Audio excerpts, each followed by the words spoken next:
concern about Christian McCaffrey's knee injury listing, or is it more precaution? It's more precaution. There's no concern. Yeah.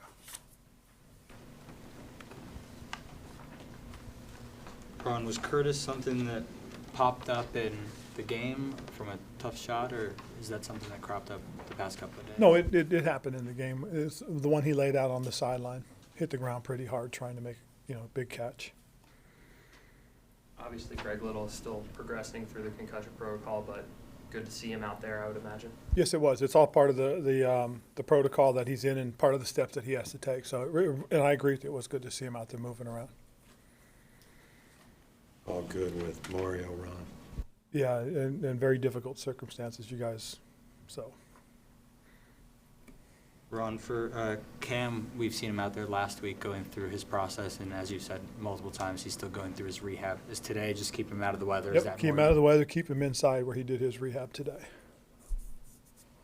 think a lot of people assumed with the bubble that anytime there was any moisture or heat or cold, you'd be inside, but that hasn't been the case. Do you want to get a feel for? We did. We did a couple of our primary run periods outside, and then when we started throwing the ball, we went inside. So we took advantage of the little bit of a window we had.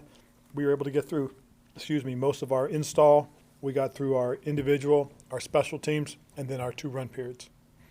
With guys like Curtis and Jarius missing practice today, you get a chance to see some of the depth wide receivers. What are you seeing from them, whether it's Brandon or Greg? Well, when you get an opportunity to watch Brandon, he's a guy that's still learning and still trying to understand, our scheme and how we do things. He's talented. He really is. You do see that, the young man has an opportunity to I think to play in this league. Got a chance to watch DeAndrew White a little bit more. DeAndrew had a really good training camp. That's why he made the practice squad. And then that's why we also activated him, because he did some really good things on special teams. And he played really well at the very end against the Steelers. Had a real big game.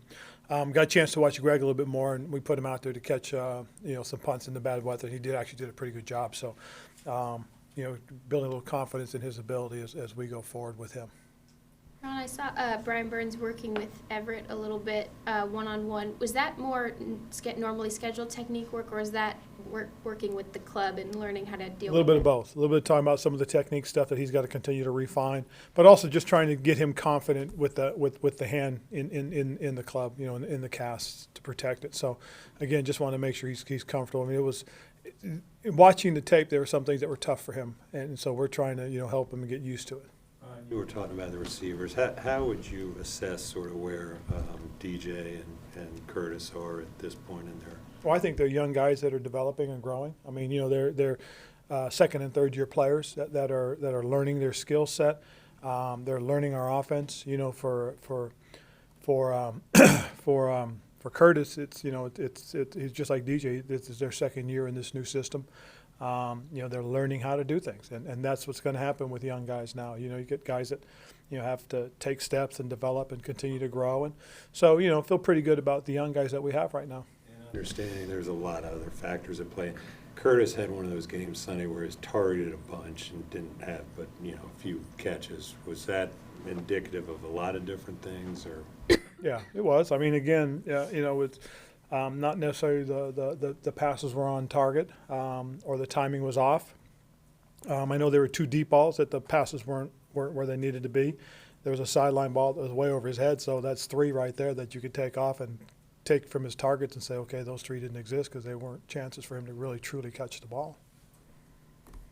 Ron, as far as you had Shaq a few weeks ago, and now Mario dealing with the death of his brother. As a coach, how do you deal with those things?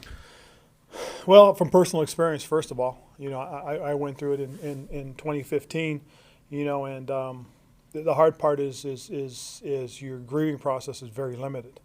I unfortunately only had 1 day. The hard part was I was only there very briefly for my parents, for my brothers, for my brother's widow. That was tough. And so same thing for Shaq. I mean, it's a very limited time, and then we had to get him back, and Mario's unfortunately in the same situation. So, you try to be there. You constantly, you reach out with positive messages of support. And that's all you can do. I mean, these are young men that are dealing with these types of situations that are very difficult. And you're never ready for it. I can promise you that much. You know, even though you know it may be coming, it's looming over the horizon, but you're never prepared. So all we can do is, you know, is let them know that we're thinking of them, we support them, we're praying for them, and we're here for them. And then when they do get back, you know, you've got to rally around them, which has really been one of the kind of the neat things that I've watched for Shaq. The guys that have all come up and tried to be there for him, and we're going to do the same thing for Mario. I mean, you know, he's been a big part of what we've done and the success we've had and the success we're having. So, you know, he's most certainly is missed, and we most certainly do think about him and pray for his family. Mario's is a little different just because of the nature of what happened to his brother. Is that Well, a loss is a loss, okay? And that's all I can say about on that. I don't want to get too far into it, David. I mean, you know, the circumstances are what they are, but nonetheless, it's a loss. Just to go back to Brian, are there any other options or alternatives besides the club? Did you do anything to protect the hand? Not play. I mean, that's the truth of the matter. I mean, it's one or the other. And he's a young man that's given us all he has. I mean, it's a difficult type of injury because you use your hands so much, you know, that we have to be careful of it. We have to be smart. And you know, quite honestly, and I told this to Brian, you know, just watching how he was, that's why his snaps were limited. You know, you got to be careful with it. Isn't it extra frustrating that that's a self-inflicted injury? No, an injury is an injury. And his was out of frustration more than anything else. He went in and blocked a punt, and unfortunately it went forward, and he was disappointed it went forward. I'm not going to fault the kid for being emotional out there and, you know, wanting to do things and make things happen for his team to win. No, I'm not going to. How important, though, is that process of learning how to step back a little bit and know when you need to rest and rehab and things like that? It's very important because, again, it's sometimes, you know, guys push themselves through things that they shouldn't, and other times they need to learn how to. You know, we have a little bit of a saying, you've got to know the difference between being hurt and pain. You know, sometimes being hurt, there's nothing you can do about it. Sometimes you can play through certain types of pain. And, you know, whether it's a twisted ankle or slight twist, you know, wrist or something like that. But, you know, you have to be smart because sometimes you hurt the team. I'm impressed if someone already asked this, but what's your passionate opinion on candy corn? On candy corn? Yeah. Oh, I'm not a candy corn guy. Not a candy corn guy. You know, the hard part is you know, in the neighborhood, the kids know who we are, so we have to give out the really good candy bars. And then you got to keep an eye on them because some of them will take their masks off and come back and get seconds. So, yeah. So Stephanie, we give out the full-sized ones, and I don't expect to see any of you there. Hey, Ron, back to Brian Burns for a second. What were you talking to him about today before he kind of broke off? That was pretty much it. You know, about understanding and knowing how to and letting us know. I mean, because it's difficult. I mean, you want to be there and help your teammates out as much as you can. I really appreciate that. You know, because he's sacrificed. You know, he decided to have him club his hand, and he tried to go out and play with it. And I said, you know, if it's difficult, you got to let us know. I mean, we got to know how you feel so we can help you as well. And he really appreciated that. I mean, he's such a good young player, and the more we can help him learn and grow and understand, I think the better he's going to be. And I really do think he can have a very good career here as a Panther for a long time. Obviously, we know about technique in terms of pulling and trying to use his hands and not catching that on certain things. But is there a specific example of a technique item that really would be difficult to execute with a club? Exactly what you said, being able to grab and pull. I mean, as a rusher, as an outside linebacker, you have to use your hands. Your hands are as vital as any other position, but as an outside guy who plays on the edge, you've got to be able to, you know, jam that guy and extend. And, you know, if you hit that wrist just the wrong way, you know, I could only imagine. I mean, I was fortunate I didn't have that kind of an injury. It could be tough. And like I said, we really appreciate the fact that he got back out there and wants to do it, wants to play.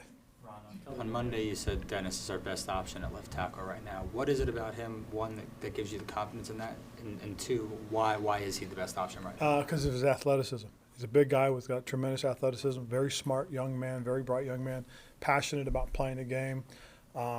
He's got a stoutness about him, too, that goes very well with athleticism, especially at the left tackle position when a big guy tries to bull you.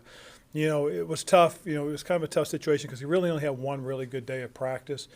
And then because he missed the part of Tuesday, and then he missed all of Wednesday. So that was hard on him. But again, we still feel he's the young guy that can help us, and right now we do think he's our best option at left tackle. When some of these other guys like Greg start coming back, how do you sort of juggle that whole mix of guys, because there are so many right now? Well, what's really happening is if you watch, well, you guys don't get to see it, unfortunately, but, well, thank goodness. But when you watch the way we rotate our guys in practice during training camp, it's the same thing. Coach Masco does that. He and Travell try to make sure that the young guys are getting opportunities to come in and spell some of the veteran guys. There's a lot of looks that the veteran guys don't need to see, and when those come up, we try to make sure the young guys are in. For if there's 6 plays in a period, we try to make sure they get in and get 2 or 3 of them, so they get a good look as to what's happening and get a chance for us to develop them. I do know that Travell stays after with the young guys, and just like he's done all since we've started, he had a group of them out working on their technique, working on the things that they need to have improved, and that's why you see the young guys be able to play for us, especially on the O-line. Coach, you have the Keep Pounding shirt on today. We just heard some of the players reference that when it's coming to get into the win column this weekend, or whether it's a tough time that they're going through, but the Charlotte community as a whole really responds to that. What does it mean that this weekend is the Keep Pounding game for you guys? Well, I think it's important just because it helps to bring awareness. I mean, this is our crucial catch game, our Keep Pounding game, and again, it's to help bring awareness to the many battles that are out there, be it some form of cancer or some form of illness or something. It's very strong in this community because of the history of it. That it goes back to Sam Mills, and the very famous speech he gave to the team prior to the Cowboys playoff victory, I should say.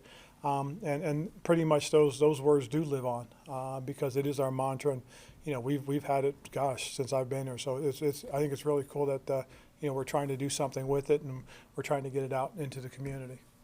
Ron, just learn some more. Collectively, how did you feel about the practice performance today with this team getting on the field for the first time after Sunday? And obviously you guys have talked about trying to go full steam ahead and put that one behind you. Pretty much so, just like you said. I thought the guys came out. We got together, broke the team down before we started practicing, and I thought their attitude was exactly where we needed. As I said, there are a lot of things that we talked about from the game in our meeting this morning. A lot of examples that were shown on the tape, and then told the guys these are things that we need to correct, and we moved on. And so quite honestly, from that point, the focus has been Tennessee. I thought they came out with the right type of attitude, the right tempo. Like I said, though, because of the rain, we had to take it inside, and I thought when we went inside, things sped up even more because the footing was so much better. It was a good atmosphere to be in practice, and you just saw the tempo grow because of the speed of the turf. And so I think that really helped to make for a good practice. In that pre-practice huddle, what was your message before you broke? Was going forward, more so than anything else. Hey, we talked about it, we were going to learn from it, and now it's time to take it and put it on the field, because you only do so much talking. Talking doesn't do anything for you. It's about your actions. And I know a lot of you guys know that Greg Olson spoke up, and I pretty much echoed the message was, and that guy's, hey, let's do something about it. Don't talk about it, let's do it. So I thought their tempo for practice was excellent.